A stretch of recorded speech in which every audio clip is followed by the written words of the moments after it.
தமிழ்நாட்டை மற்ற மாநிலங்கள் பின்பற்றி இருக்குமேயானால், முன்னுதாரணமாக கொண்டு அணியை உருவாக்கி இருப்பார்களேயானால், பொறுப்பான கட்சிகள் இந்தியா கூட்டணி இந்த தேர்தலில் நிச்சயமாக வெற்றி பெற்றிருக்கும் என்பதுதான் யதார்த்தமான உண்மை.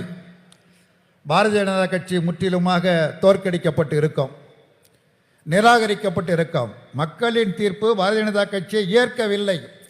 நிராகரிப்பதற்கு மக்கள் தயாராக இருந்தார்கள். அந்த உணர்வை தமிழ்நாட்டு முதலமைச்சர் தமிழ்நாட்டில் நன்கு பயன்படுத்தி கொண்டார். ஆனால் ஏனைய மாநிலங்களில் அது பயன்படுத்தப்படவில்லை. பெரியண்ணன் போக்கு பல இடங்களில் நிலவிய காரணத்தினால் அது பாரதிய ஜனதா கட்சிக்கு சாதகமாக முடிந்திருக்கிறது என்கிற யதார்த்த உண்மையை மறுப்பதற்கு இல்லை. ஆகவே நாம் வெற்றி பெற்றிருக்கிறோம் என்று சொன்னால் அதற்கு தலைமை தாங்குகிற தலைவர், இங்கே தமிழ்நாட்டில் திராவிட முன்னேற்ற கழகத்தினுடைய தலைவர், மாண்புமிகு முதலமைச்சர் அதை தலைமை தாங்கி மிக வெற்றிகரமாக மேற்கொண்டு எதிர்த்து நின்ற அணிகளை சிதறடித்து தோற்கடித்து நமக்கு மாபெரும் வெற்றியை தேடி தந்திருக்கிறார்.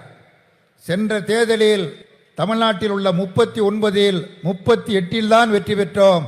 இந்த தேர்தலில் 39க்கு 39, புதுச்சேரியும் சேர்த்து 40க்கு 40, 100க்கு 100 மதிப்பெண் என்கிற அடிப்படையில் நாம் ஒரு மகத்தான வெற்றியை பெற்றிருக்கிறோம்.